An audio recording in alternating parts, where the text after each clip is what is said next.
be true to yourself, go hard, play hard, be tough, and enjoy the struggle. It's just a little bump in the road. What do you believe his legacy will be? One national championship very early on in his second year.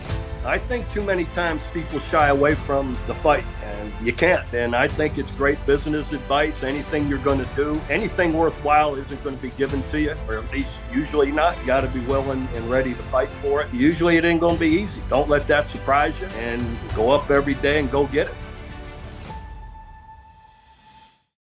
Coach Stoops, man, it is an honor to have you here on the Learning Leader Show. Welcome. Hey, good to be with you. Looking forward to visiting with you. So I want to start with coaches that you've worked for earlier in your career, because I think this is a critical thing for leaders to think about, is who you choose to influence you. And so just to name a few: Hayden Fry at Iowa, Bill Snyder at Kansas State, Steve Spurrier at Florida. I mean, you've worked with some Hall of Famers. You are a Hall of Famer as well. I'm just curious, what are some of the things you learned early in your career from some of those legendary coaches? Well, you're very right, Ryan, that I learned from the best. I was so lucky, so blessed to be around the people you mentioned that are just incredible people and coaches. So I would say first, my father was a 30-year high school coach, football. He ran the defense while the head coach ran the offense, and they were together for 30 years, multiple state championships. He was also a head baseball coach. I think more than anything, what I learned watching my father is how he related to players. Players, he could coach them hard. He could do whatever. They loved to play for him. And to me, that's a big deal. And I think I come by it naturally from watching him. And the relationship is everything. You can motivate, you can teach, you can do everything if you have a strong relationship. And then all my other coaches, of course, I was lucky enough to go to Iowa to play under Hayden Fry. And then not only Hayden Fry, on that staff is Bill Snyder, Barry Alvarez, Kirk Ferentz, Dan McCarney. These are my guys I came up under, and as a grad assistant, as a player. And I truly, and the one, maybe the best that isn't talked about, is Bill Brazier, was Hayden Fry's defensive coordinator for like 50 some years. And he taught those guys. So anyway, I was so blessed to be around those people. And then I went to Kent with Dick Crum for a year, and he was wonderful. He was really a great guy to work under, but I was just there the 1 year.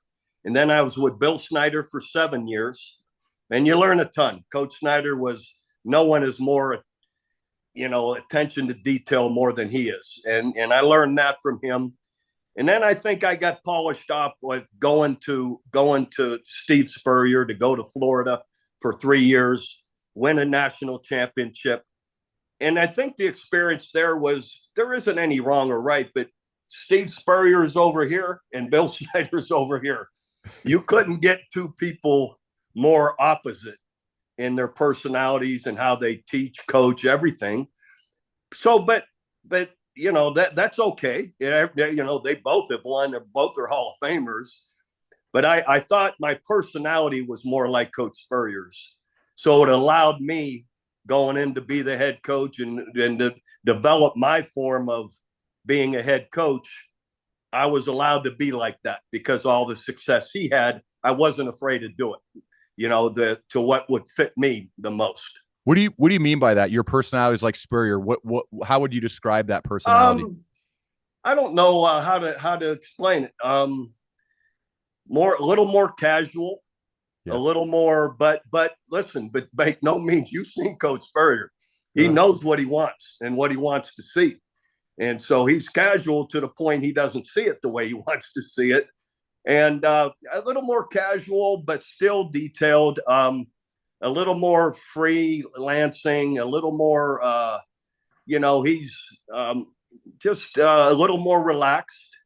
Yep. And, that kind of thing. I don't know how to, again, none of them there's no positive either way. It's just, it was more me.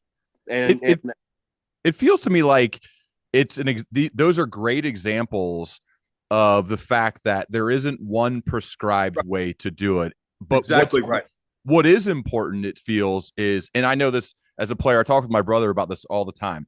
You got to be authentically you as a coach. Players sniff that out instantly if you are trying to be somebody else. And I think that's also that it goes for leadership outside of the sporting world as well. As yes, you want to learn from the greats like you've been around, but you got to figure out your own voice and your own style and your own personality. And if you're trying to be somebody else, I rarely, if ever, have seen that work.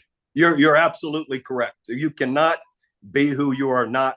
You can't be somebody else, and you cannot fool a locker room. You cannot fool players and or other coaches. It's too authentic.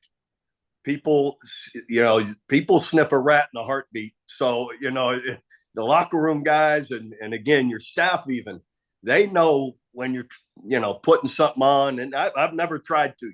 You have to be who you are, be authentic. And then there are certain principles of what you've got to do to make it right. But anyway, yes, you're totally correct that you cannot, you can't be who you're not.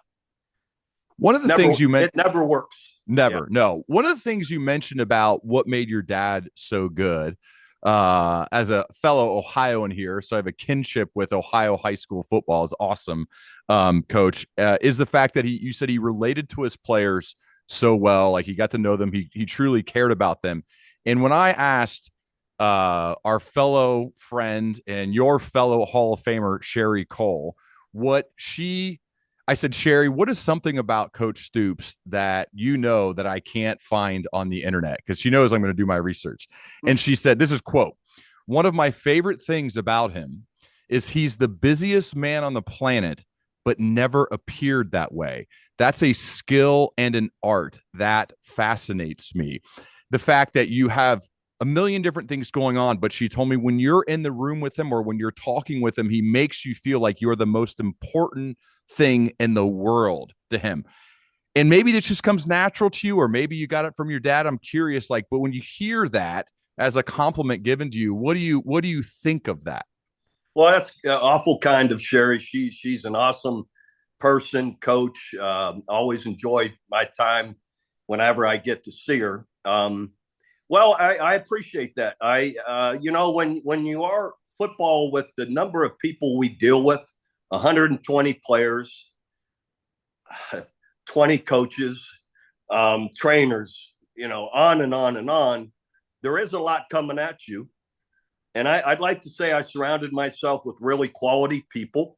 So I had help that way. And then I always knew, I guess, maybe relating to Sherry, and I always had time to visit with softball recruits, gymnastic recruits, basketball recruits, whatever it was. I would make time on Fridays ahead of games. They would all come in for games, that I had that time, because I always felt in college ball, my job was to be a part of the university also, not just to win games, not just to be a football coach and worry about just my stuff. I felt an obligation that I was part of this university and I was part of this big coaching tree. And if I could help and assist anybody, I was going to do that. And it was really natural. And again, I think, like you said, my father was that way. Relating to people is a big deal. And fitting, and to me, that was it. I felt my players would do anything for me because I genuinely cared about every one of them. And when you do, and they know that, because you can't fake it, like we talked, they're going to do about anything you ask them to do, and do it happily. And so anyhow, but I appreciate Sherry saying that, because again, it was my job to be a big part of this university and to help any of them that I could, or be a part of it. And I was lucky. We had a bunch of great coaches like Sherry and Patty Gasso, our softball coach, and I could go on and on. Our gymnastic coaches are incredible. And anyhow, so it was fun to be a part of that.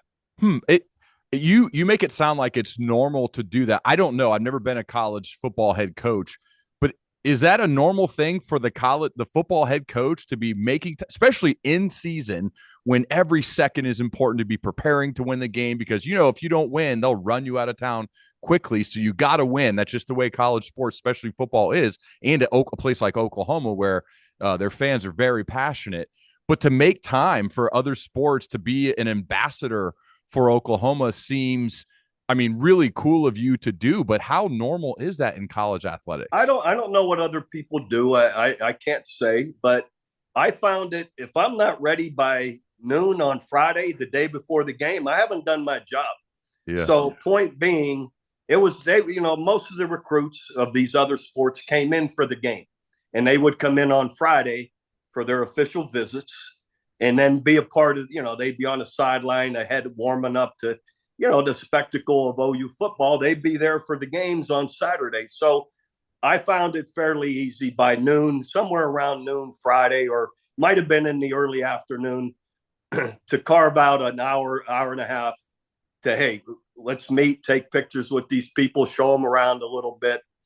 And I didn't feel it was that hard. Again, if you're not prepared by that point, you haven't done your job. Yeah. One of the other things, and you briefly mentioned this, is that you have created quite a coaching forest. I'm not even going to call it a tree. I'd call it a coaching forest, meaning your assistant coaches that have gone on to become head coaches. There's so many of them, like Mike Stoops, your brother, Mark Mangino, Mike Leach, Bo Pelini, Kevin Sumlin, Kevin Wilson, Lincoln Riley, and many, many more. Chuck Long. Yeah. There's so many great ones, right? Yeah. That are out there. I'm curious, how have you been so good at selecting high caliber coaches, then developing them to become head coaches in their own right? Well, I don't know that I developed them. I'd like to think I had an influence on how they coach. And I think our success led to some of them, obviously, becoming head coaches. I always tried to hire guys I felt were smarter than me. I have no problem with that. I want a guy in the room that I feel is smarter than I am. And I always tried to hire guys that I felt not only is he smart in what he's doing, but he has the leadership traits to be a head coach. And I always wanted to hire guys that I thought would be head coaches. And so many of them did become head coaches, and I'm happy for that. And I never held anybody back. If anything, I promoted them. I didn't want to lose them, but you know what? That's going to be good for him, he and his family. I'd go to bat for him. I wanted it for him. And then it was my job to go out and find another guy that I thought could be a head coach. And I'll be honest, if I did anything right, I hired really good people. Mm-hmm. And because I don't believe in this profession, and football is the ultimate team game, there isn't anybody doing it by themselves. You got to be surrounded by good people, each side of the ball, and special teams and players, coaches, everything. And again, if I did anything right, I hired really good people. Well, let's drill down on that, because this also has application far beyond the football field or football team.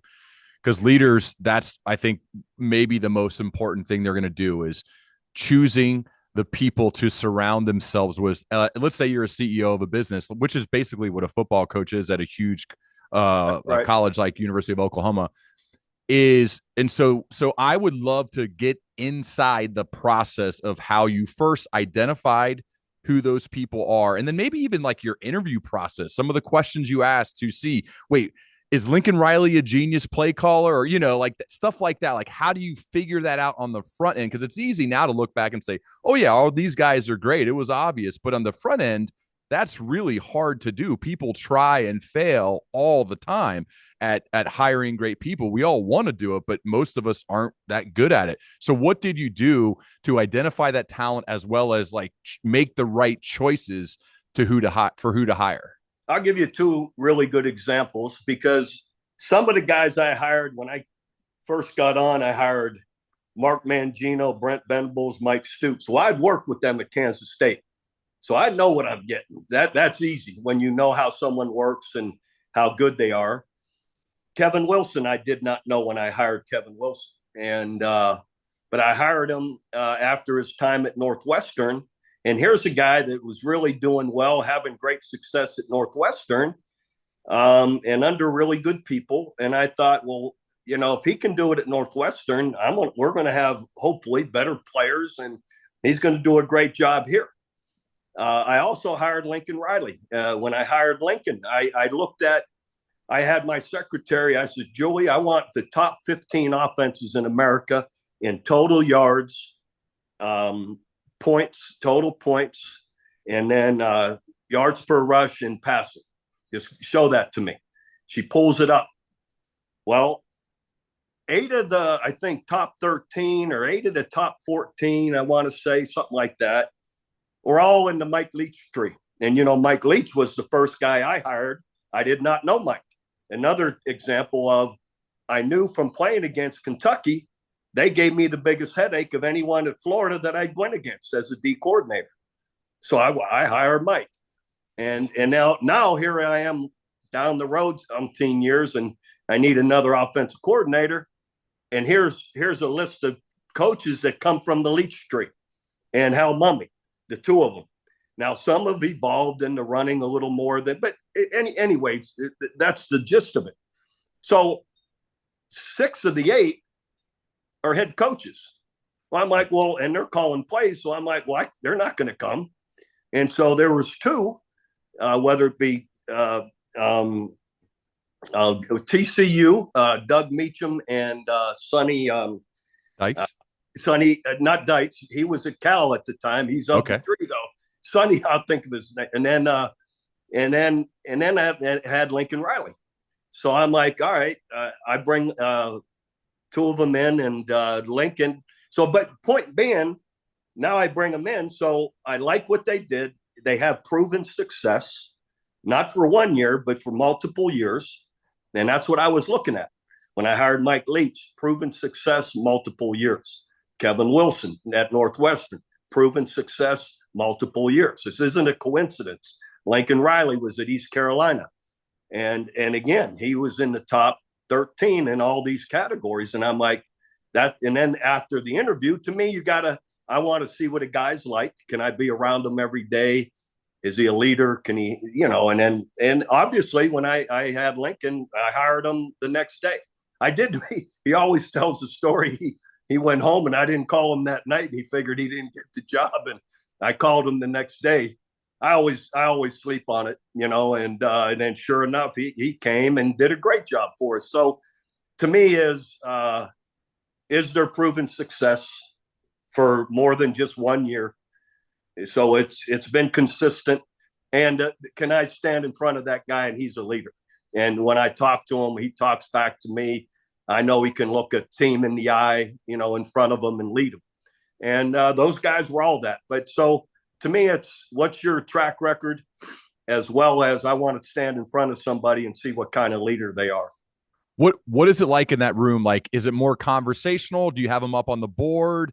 I'm not a big interview guy. I don't have a lot of questions. I want to see how a guy goes to lunch, how he talks to the waiter, how he talks to my secretary, how when I look at him and he talks back to me, looking me in the eye.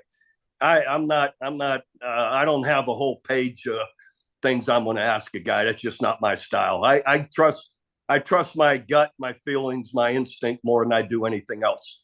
So it's really about, okay, the table stakes are track record of success over more than just a year or two. Yeah. And then the second part is I just need to hang with the guy, and I want him to be around other people in addition to me. I want to see how he treats people. So it's like that kind of the character stuff. Exactly. And so I know he's got the track record of success. And then I get a feel for what he's like as a person. And then you go with your guy. I mean, do I want to be around him every day? So we're up there a long time. I'll tell you a funny story. Steve Spurrier called me. I didn't know Coach Spurrier from the Man in the Moon. I was at Kansas State. He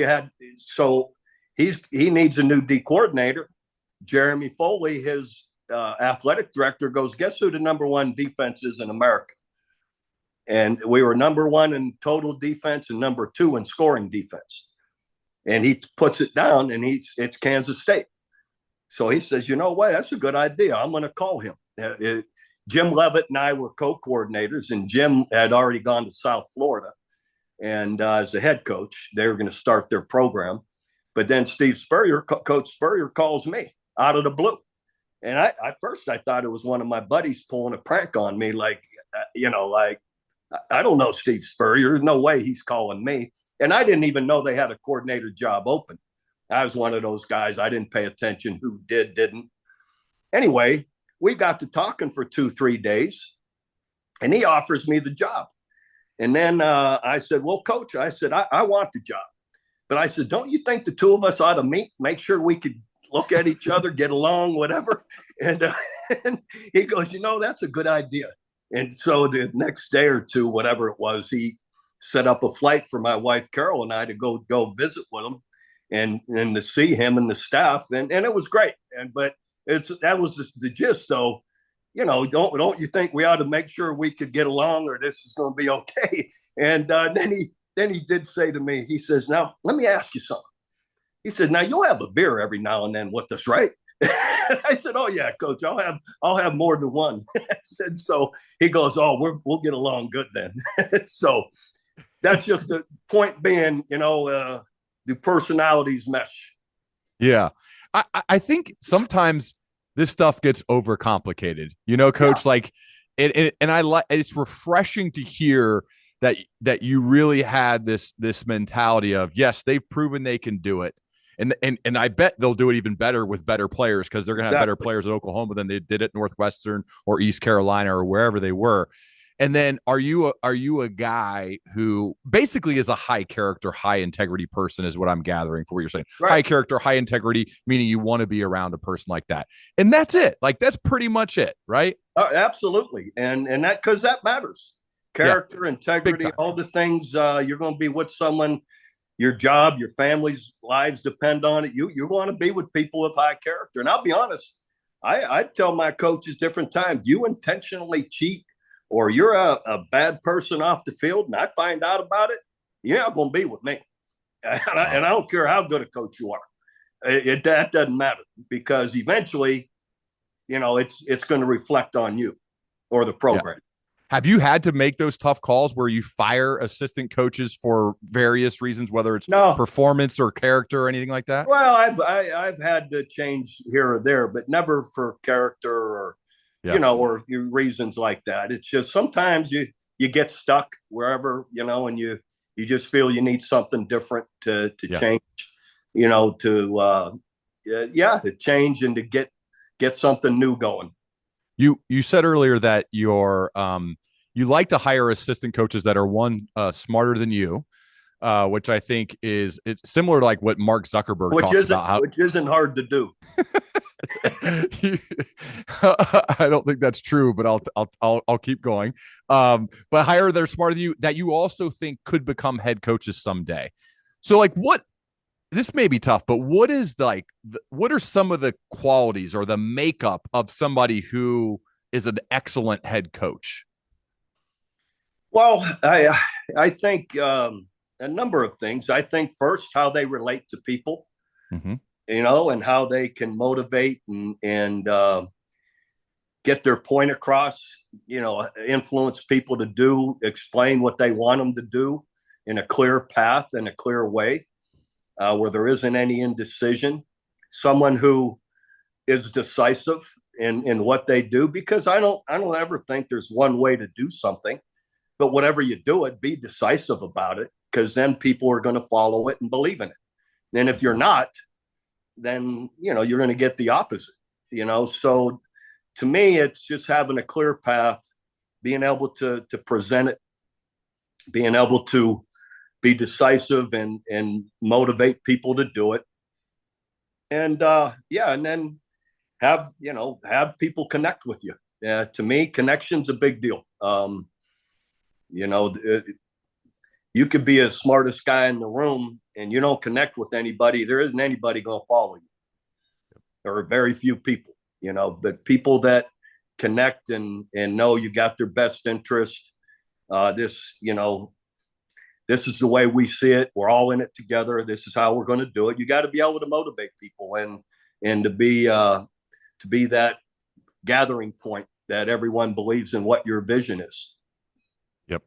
How about the players now? Okay, let's shift because recruiting's a tough thing. There's all these services. Guys have stars. I mean, I'm not even going to get into NIL stuff right now. I just want to talk about like how you decide which players to bring to your team. Certainly, you can just say, let's just get all the 5-star guys or whatever. But I feel like the type of player that played at Oklahoma, especially for you, seemed like a lot of high character guys. I wasn't there. I don't know that, but I'm curious, like when you were looking to recruit a player, they obviously need to be good. It helps if they're fast and big and can catch and run and tackle, right? All that stuff. But beyond those skills, what were you looking for in a player to recruit to come be part of your team? Yeah, like everybody, guys that love football, toughness. There's no replacing it. That tough attitude, guys that love to play, and guys that were physical. You look for all those things, and but you can't replace guys that just love the game. And then I always was pretty emphatic that we're in the state of Oklahoma. We're not a very populated state. Let's make sure we give every kid in the state of Oklahoma a chance first. Of course, through the years we may have missed some, but I always said, look, man, don't pass up anybody in our state. And let's, if we're going to make a mistake, at least it was here, and I can remember first team All-American DN Dan Cody. Well, he was a tall, skinny guy, but you knew he was going to fill out. I mean, he could run, he was tough, played hard. No one wanted to take tight end didn't want to give him. DN didn't want to give him a scholarship. No one knew where he was going to play, so none of those coaches wanted to offer up one of their scholarships. Finally, I said, I don't care. I said, we're offering him. I said, he's going to play somewhere. And he was a tremendous player for us for 4 years. And point being, that's just an example. He's an in-state guy. I'm not going to play against him, hopefully somewhere else. And he'll play somewhere. Don't worry about it. And I had to make some executive decisions once in a while, like, no, I'm offering him. And that's just an example, though. But toughness. It's hard because that travels through the out of season. It creates attitude in the locker room. It creates an attitude in how you do everything. And I'd like to think through our years here, in my time, if we were anything, we were tough. Yeah, and we didn't always win, but it wasn't because of that. How do you know if somebody has that from just watching film? Because you can't get in the room with everybody. I mean, you talk to their coaches. I can't say that we didn't make a mistake here or there. I mean, I don't know, just visiting with them, getting to know them, talking to their coaches, their coaches in high school or junior college, whatever it might have been. And, and then you see it on tape to some degree too. Mm-hmm. But coaches, assistant coaches and high school coaches can tell you a lot too about, this guy, they know what he's like, what kind of leader he is on the team. Yeah. Coach, I was reading a story about Jeremiah Smith recently. He's that stud freshman receiver at Ohio State, just an amazing player. And after they beat Tennessee, or I think it was leading up to that game, actually, he went to his receivers coach, Brian Hartline, who's a great coach. And he said, I want you to coach me harder. I want more. I want to get better. I need you to push me. I need to get on me. I want to be Coach Hart. And I found like that to be a commonality, not only with athletes who want to be great and who already are great, like Jeremiah Smith is, but is that they want to be coached. And I think this also plays in the business world when I've led sales organizations where my best people, they weren't okay with me just leaving them alone and letting them work. They wanted to be coached. They wanted to get better. Can you talk to me more about some of the greatest players that you've coached and their desire to be coached hard? Yeah, the easiest one to talk about is Adrian Peterson. Wow. Out of high school, is as talented as anybody I've ever seen. He walked on campus and won every sprint, won every conditioning drill. I mean, I walk in the weight room, he's holding like 2 70-pound dumbbells and he's jumping on the highest plyometric box. I'm like, what do we're going to get him hurt. Like, what are you doing, Smitty? And he goes, don't worry about him. Like, anyway, Adrian was that way. He wanted to be pushed. And he even kind of said it. I remember way back when he committed and came with us, that he goes, I knew they'd push me, that they weren't going to, and we did. And any conditioning drill we might do after practice, summertime, whatever. I remember Alan Patrick, one of our other running backs, every now and then would try and sneak up on him. I'm going to beat him this one time. Adrian would see him or feel him, and boom, he just turned it on some more. And now I swear he'd never let anybody beat him in anything. And that's the kind of guy you want. And, that sets the tone for everybody. And but we had a good number of guys like that. Like I said, if we did anything, we were tough and we worked our what off. I mean, our guys in the out of season, we killed it. And we would promote that recruiting. Say, look, if you're looking for it easy, this isn't your place. And our guys would tell them that on recruiting visit. Like, well, no, we get after it. And if you're looking for a country club atmosphere, this isn't you. And because we didn't want those guys. We weren't going to change the way we did things. And our out of season was grueling and tough, but our guys kind of took pride in that. Yeah. I think that work done when nobody sees it, right, is what one creates evidence for a team that they can do hard things, and that shows up when the lights are bright on Saturday nights and playing college football. I feel like that's when teams are actually built. Those off-season puking workouts that are running the steps or however many 110s or half gas, whatever you're going to do, that's when teams are really forged. Well, that's what we felt. We felt like we had outworked everybody, so we deserved to win. Yeah, and that was kind of what we built our mentality on early on. That because when we arrived here, we had not had a winning year in like 5 or 6 years, and so our guys didn't know how to work. But when we did, and we lost guys that didn't want to do it, they were trying to set their own pace, and we let them go. And then the guys that stayed truly, believed, hey, we deserve to win. We've worked too damn hard not to win. And I'm sure someone may have outworked us here or there, but we didn't think so. It was like, you know what? We deserve to win. We've worked hard for this, and we're going to win. And that was kind of the attitude. And then year 2, we go undefeated. And those guys, they had earned it. Like, no, man, this is our time. We've worked too hard for this not to finish it. What I was going to say, what was special or unique about that national championship team when you guys win it all, right? You take a program that wasn't great to one that's the best in the country. What was special and unique about that team? Their attitude. They were tired of being kicked around. We had a bunch of older guys that had been told they're not worthy. They, this, that, the other. The image here when I arrived was really pretty poor.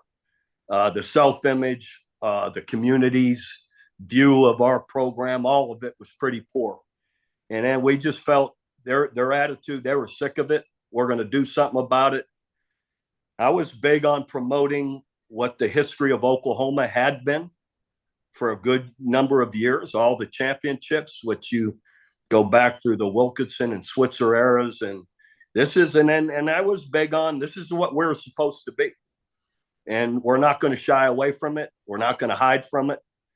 And that was going to be we were going to be one of those kind of teams. And they latched on to our vision and believed in us and went and did it, Coach, that feels to me like I try to do this analysis of I've been on winning teams and losing teams as a player. Not as a coach, but as a player. And then a coach in the business world. I've been on teams that have done really well and teams that have not.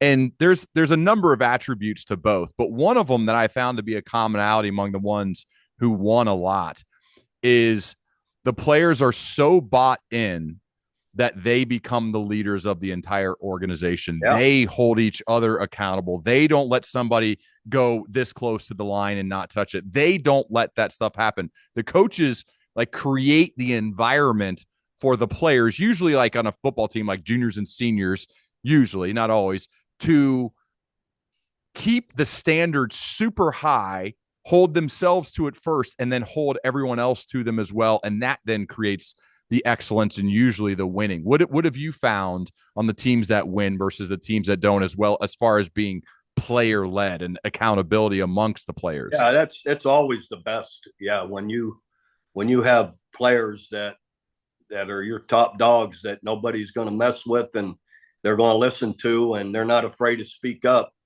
those are the best. And we were definitely like that in 2000. That we've worked too damn hard, and it's right in our grasp. You do everything you can, and that was by them. We had a bunch of really great leaders. The Torrance Marshalls, Rocky Kalmus, the Roy Williams, Trent Smith, Josh Heupel, for goodness sakes. He was our leader on offense, along with a few other guys, Trent Smith and some other older O-linemen. So, no, those guys, they had the pulse of the team. And that's when you're really getting somewhere. Did you what do you think of Heupel now as a head coach at Tennessee? Did you see that in him when he was your quarterback? Oh, sure. He's a great leader, and really happy for him. They've done a great job there, and everywhere he's been. He also ahead of that at Central Florida. So, no, I'm glad he's done so well, and he was our true, our big time leader, of course, in 2099 to get us started, as well as 2000. And I've said it before. I said it in my book, The Making of a Head Coach, that I've had other players, Heisman Trophy winners. Josh was a runner-up, but first picks in the draft and whatnot. But he's the most valuable recruit I've ever had, because he started. He came in year one. Mike Leach wanted Josh. That was his pick. I trusted Mike. This is who he wants to get us started, and and he did an incredible job. And then Mike moved on to Tech, and then we win the national championship in 2000. So now definitely he'd be the most valuable recruit that I ever signed. Mike Leach is quite a character, Coach. I miss him, and I didn't even know him, but I knew him from afar. What was it about? Like, what made him tick? He just seemed like a different bird, but one that it's hard not to love the guy. No, he was genuinely that. Just watch all his crazy interviews and in front of the podium, and he was truly just a natural character. Easy guy to be around, really a peaceful guy. I love Mike. Man, it's sad, but truly, that was just him. He wasn't trying to be funny. He wasn't, he was just that way, naturally that way. And but here's the thing about Mike: as casual as he came across, as funny in those interviews after games or whatever. I mean, he was so bright, he could go off on tangents, which we've all seen. But when his offense, what he wanted done right, he was demanding, and he was a leader in front of that team. So he didn't come across, he might, casually come across, but they knew we better get this stuff right, or they're going to be hell to pay. Mike was very demanding on how he wanted his offense to run, to look, and in practice, and if he didn't see it, you'd see some blowups now. And so anyway, it's unless you work with them, you wouldn't see that. It seems like those types who make it's like a stand-up comedian that just like wanders out on stage, making it seem like it's effortless, even though they've repped it a billion times. I feel like that's Mike Leach. One other thing that's purely a football thing, and maybe only for me, that I find fascinating: Mike Leach, Lincoln Riley, there may be others. Their play cards or sheets are like this big. They're tiny. They just have like little. What? They're not. What do you mean? It's the whole sheet, and sometimes part of the back, and they just fold them. Okay. So like when I watch them though, they look like they have just this tiny little piece of paper in their hand. Situation, if you look close, they'll be that, but then they'll flip it over and it's like for third downs. So they just don't want to have the big like Sean Payton or specialty plays. They know where they're at. It's a little bit of a Rubik's cube. Oh, I was like, why did they do? You're right. Why do they do it that way? Big sheet. It's just a regular piece of paper that they fold different ways so that they can get to what they're looking for. They just like to have a small folded up piece of paper in their hand, rather than why not? They know how to find what they're looking for. Okay, obviously. All right. Okay, because I was going to say, don't get me wrong. They're very smart on not having too many plays, but they don't have just 8 plays. Okay, so they're all in different spots. Okay. It just looks different when I watch them versus like I was just watching Sean Payton. He's got this giant, like most offensive coordinators, giant laminated thing that has like 1,000 plays on it. It's like how I would probably get lost on that thing. Well, they're very good though at not having too many. They're that's where that tree of coaches they're smart about that. Like first year with Mike Leach, Mangino wants to put in this play, that play, whatever. And Mike goes, that's fine, but which one you getting rid of? In other words, he's not having too many plays. And Mike was big on what we do. We don't do what everyone else does. In other words, he'd say, well, this is a really good play. He would agree. He'd go, you know what? That's a hell of a play, but we're not running it. So he knew what we did, and that was it. I think there's a learning there, though, and you correct me if I'm wrong, but there is something about like the simplicity of, for example, Steve Jobs. They could do 20 different things, but he said, we're going to do 3. We're going to do 5. And then you become an expert at those 5 plays or those 10 or those 20, and you rep them like crazy and you run them like maybe you change the formation, you put in motion, you shifts or whatever you got to do to confuse the defense a little bit. But it's about getting excellent at what we do, not trying to do everything. That's exactly what Mike was. And our offense early on, absolutely that. He was, we're going to do it better than you can defend. And we know all the ins and outs of it. And that was it. And he's not going to sit up at night trying to dream up another play. We're just going to run these better than you can deal with them. Yeah. I think there is something to be said for that for all of us when we're trying to get exotic and crazy and all over the place, when it's like, how about we get really good at what we do, like excellent at what we do, as opposed to looking all over the place. And I feel like that's almost been kind of the synopsis of our entire conversation, Coach, of this is what I look for in a guy to be a coach. This is what I think it's going to take. This is what I look for in a player. This is how we build culture. This is how we build a team led by players. And then we go. And I think there's a beauty in that simplicity. And that's why it's led to you having you won titles in college, titles as a pro, you're MVP of your team as a player in college. Like, it seems like all of this has worked over like decades worth of your life. I've been, like I said, I've been incredibly lucky, fortunate.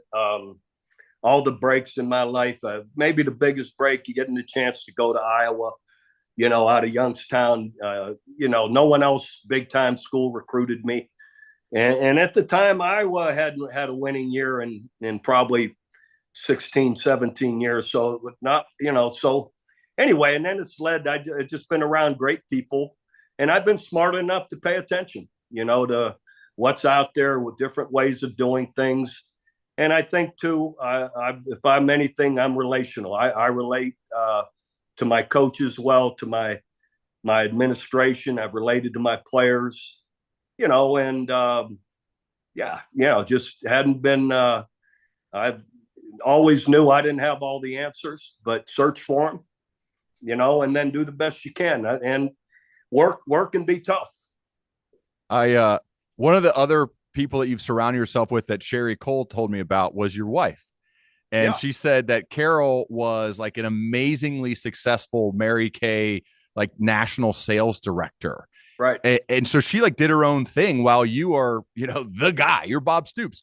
What What's that like? I mean, I'm always looking for marriage advice too. I always want to improve everything. Like, I'm curious about that. No, she was amazing. Amazing career, as you know, and a great leader. You know, and that initially that wasn't her nature to be outgoing like that, and then she made herself into that and created this great business, and not, you know, what, it's a great company, Mary Kay Cosmetics, and she became a national director.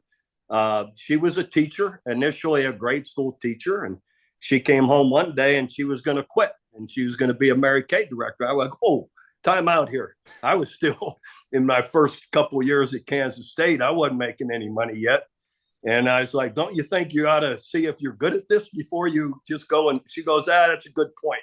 So she waited a year or two and did both. And then it just kept getting better and better, and earned a car, which she earned a car for probably 18 years. The pink Cadillac, right? Years. Oh, yeah. So that's awesome. on a assistant coach's budget, it was fantastic. Anyway, but on top of it, she's raising my daughters at the time. She's raising 3 little kids. I had identical twin boys. When I got to Oklahoma, they were born here, and my daughter was 3 when we got here, and she's doing that while she's doing that business. And funny story, great story. I'd been gone recruiting for a week, you know, in December, like we do. I come home and I ring the doorbell. I didn't have my key with me, and it's like a Friday, like at 4 PM. We have recruits coming in. I just got back from being on the road. And my son, Isaac, opens the door, and he's like 5 at the time. He yells back in the house. He says, hey, everybody, Bob Stoops is here. So that's kind of, you know, so she did an amazing job, you know, with little kids, big job. And then I'm gone a lot, you know, or even at the office, you know, we don't have 9 to 5 jobs. So she managed it really well. So good. Coach, I'm curious, one more before we run. Let's say like somebody's fresh out of college. Maybe they played football. Maybe not, but they want to leave a positive dent in the world. They want to do well. What are some general pieces of life / career advice you'd give to that person? Wow. You know, much as anything, be true to yourself.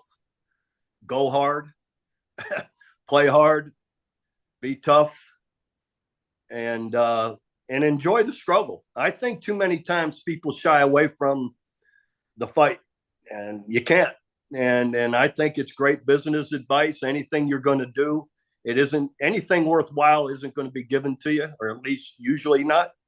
And you gotta be willing and ready to fight for it. I mean, in the proper ways is what I'm saying. And you know, usually it ain't going to be easy. So don't let that surprise you, and go up every day and go get it. You know, I remember my son, you know, played at OU. I tell him every day, I said, hey, son, I said, look forward to the fight and enjoy it, and play hard. You know, that was it. You know, play great hard. Player. Man, he's a great player. Oh, thank you. He's done a good job. And but yeah, I mean, playing hard, that equates to everything. You know, you got to go earn it, you know, in business world or whatever you're doing. Every quarterback wants one of those tough guys in the slot who's going to go anywhere and everywhere. He'll be the guy you look for maybe when you're scrambling. He'll go up and catch the ball over the middle. Like, we love those guys. We got to have those guys. No doubt. No doubt. Love it. So. Coach, this is awesome. And you mentioned before we started recording, you got some of your own stuff going on. I want to give you a second here to maybe share what that is, where people could go to listen or watch or pay attention to some of the things that you're doing, especially the Matthew McConaughey conversation you had recently. that I didn't record, I thought I did, and some reason it didn't. But yeah, just go to the your app store, the Bob Stoops app. It's free. It's right there on in your app store. And I have interviews, players, coaches, or, you know, predict games, you know, all that kind of stuff, you know, from time to time. And there's a ton of already videos through the last couple of years that are on there. anyway, like I said, it's free to download. Love it. Well, thank you, Coach. I really appreciate this. Very grateful for fellow friend Ryan. Sherry Cole, and I'd love to continue our dialogue as we both progress, man. All right, Ryan, all the best. And yeah, you keep going to get it. Sounds like you're doing it. Thank you. Thank you.